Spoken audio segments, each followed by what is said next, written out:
Eleanor Carter's house in Oakwood was a sight to behold. The meticulously cared for garden was a riot of colors with roses, lilies, and tulips in full bloom. Eleanor, at 75, spent hours tending to her garden, finding solace in the vibrant life that flourished there. Her hands, though wrinkled and frail, moved with the precision and care of a seasoned gardener. Each flower was a testament to her love and dedication, standing in stark contrast to the silence that had taken over her once lively home. Inside the house, the atmosphere was somber. The walls, adorned with family portraits, echoed with memories of happier times. Eleanor's children, Michael and Laura, had once filled the house with laughter and joy. But as they grew older, their visits became less frequent, eventually ceasing altogether. The silence weighed heavily on Eleanor, a constant reminder of her loneliness. One particularly quiet afternoon, Eleanor sat in her favorite armchair, a cup of tea warming her hands. She stared at a family portrait on the fireplace, her eyes misting over with tears. "Michael, Laura, where are you, my dear ones?" she whispered, her voice trembling. The telephone's sudden ring startled her, shattering the silence. Her heart leaped with hope as she hurried to answer it. "Mom, it's me, Michael," the voice on the other end said. It was distant, rehearsed, but it was Michael's voice nonetheless. Eleanor's heart swelled with a mix of relief and longing. "Oh, Michael, it's been so long," she said, her voice cracking with emotion. "I've missed you." Michael's tone softened just enough to be noticeable. "Laura and I have been talking.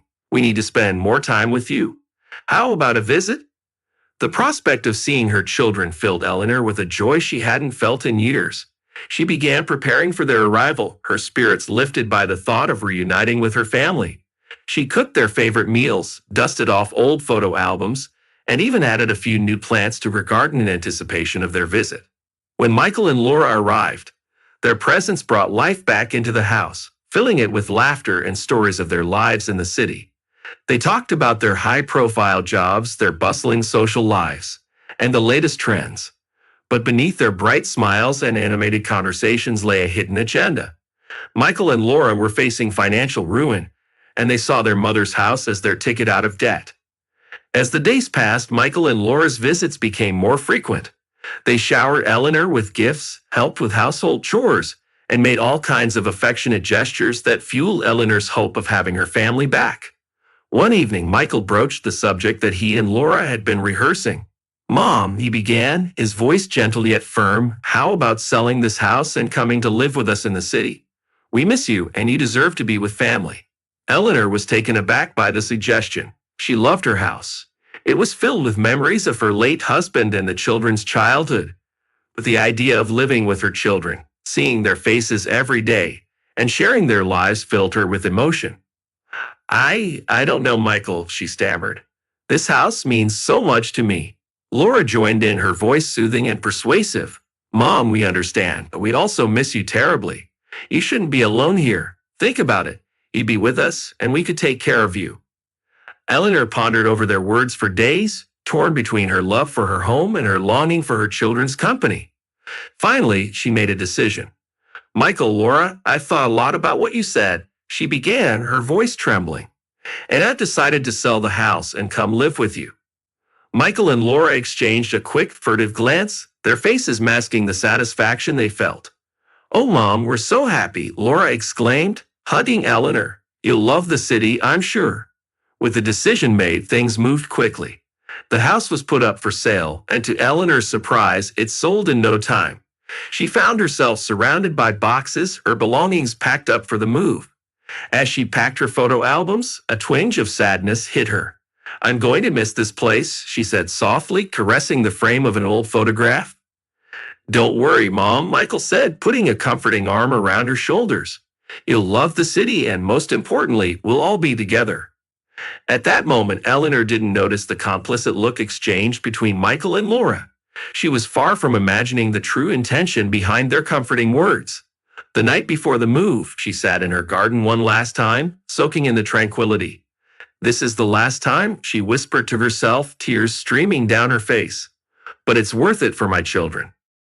The big move finally happened, and Eleanor, with a mix of excitement and nervousness, said goodbye to her home. The car ride to the city was long and filled with anticipation. But as they approached their destination, Michael and Laura's demeanor changed. Their cheerful facade faded, replaced by an air of nervousness. "Mom, there's something we need to tell you," Michael said, his voice tense. Eleanor looked at him, confused. "What is it, Michael?" This isn't our apartment," he began, hesitating. "It's a nursing home." Eleanor's heart sank. "A nursing home," she repeated, her voice barely a whisper. "We're so sorry for not being honest from the beginning," Laura interjected, her eyes avoiding Eleanor's. "We can't support another person in our apartment anymore. And with the money from selling your house, we were able to secure a safe and comfortable stay for you here." Betrayed and heartbroken, Eleanor stepped out of the car and looked at the cold, unwelcoming building before her. The realization of her children's deceit hit her hard. They had used her love and longing for their own gain.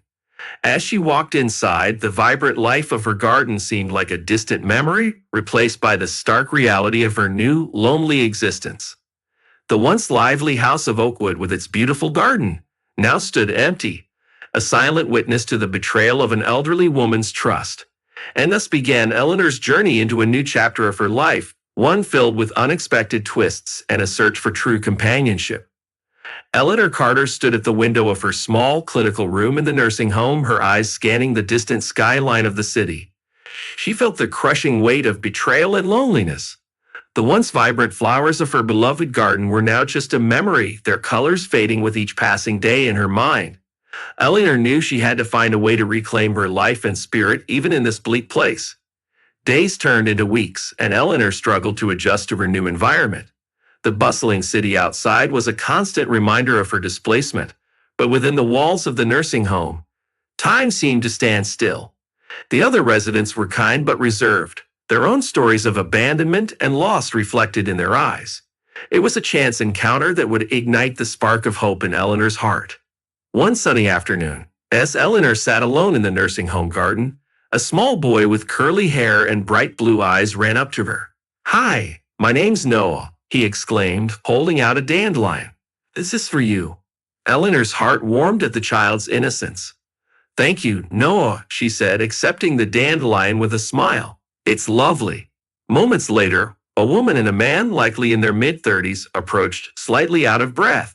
"Noah, we told you not to run off like that," the woman chided gently before turning to Eleanor. "I'm so sorry about that. He's quite the explorer. I'm Rachel, and this is my husband, David." Eleanor introduced herself, and they quickly fell into an easy conversation.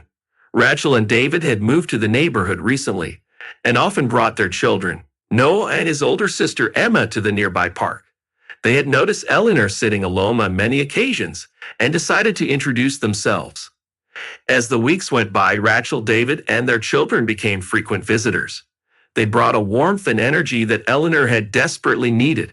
Emma, with her long dark hair and inquisitive nature, would sit with Eleanor for hours, asking about her life and sharing stories from school. David, a carpenter by trade, would fix small things around Eleanor's room, making it more comfortable.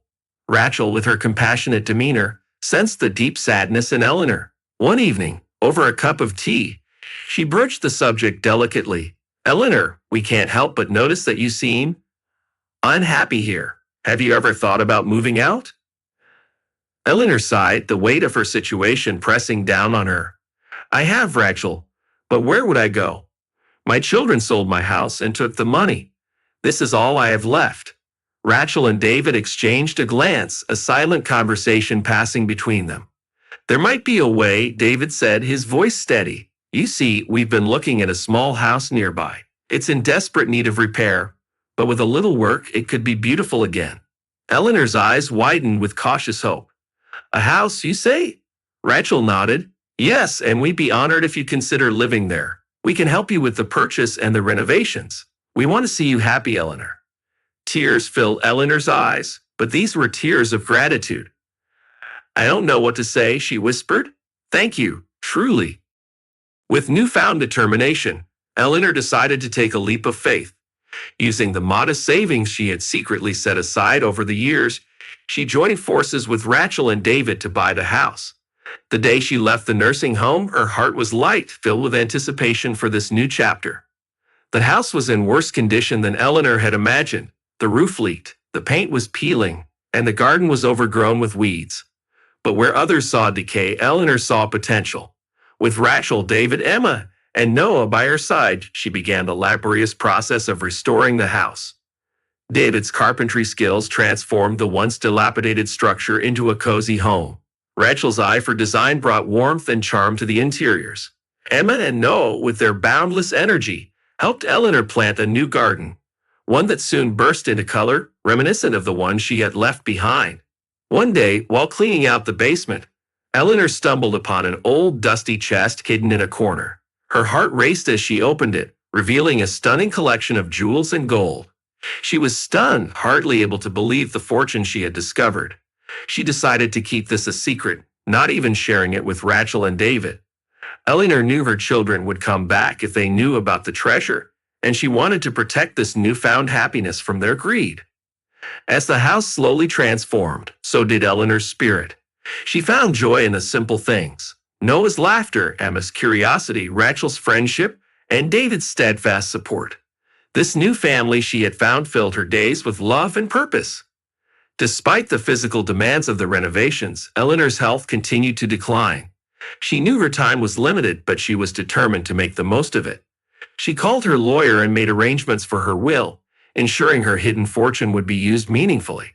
Eleanor's new home became a beacon of hope, not just for her, but for the entire community. Her garden, once again vibrant and full of life, symbolized her resilience and the power of new beginnings. The loneliness that once defined her existence was replaced by the love and companionship of Rachel, David, and their children. And so in the twilight of her life, Eleanor found a happiness she had never thought possible, surrounded by those who truly cared for her. Her journey was far from over, but she faced the future with a heart full of gratitude and hope, knowing that she had finally found her place in the world.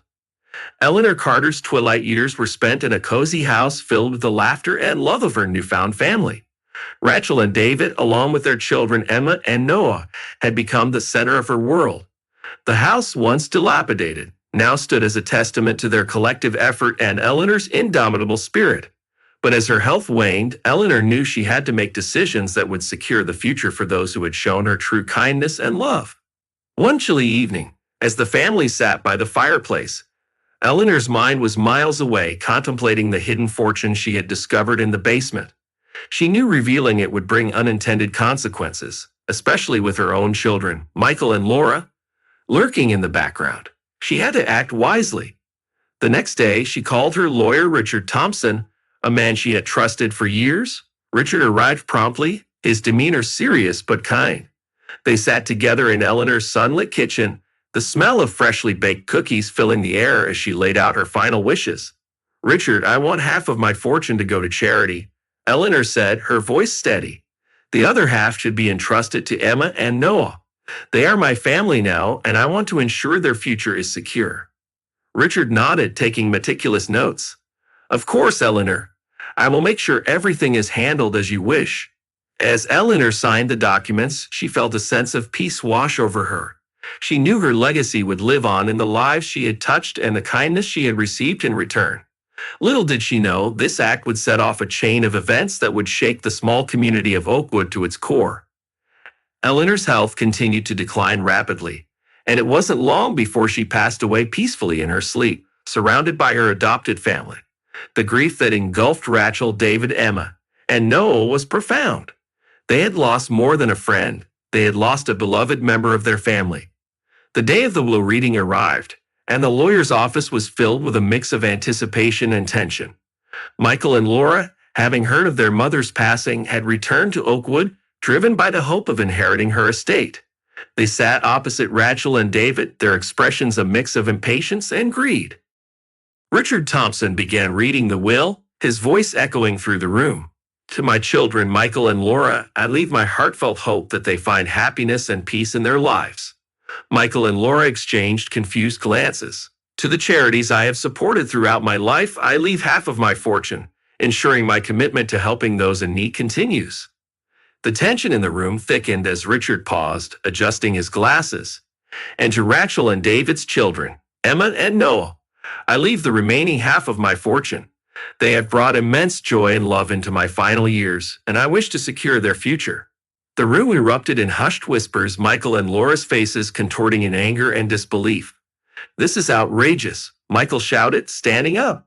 "She was our mother. We deserve that money." Laura nodded, her eyes flashing with fury. "We will contest this will. She must have been coerced." Rachel and David sat in stunned silence, the weight of Eleanor's generosity slowly sinking in.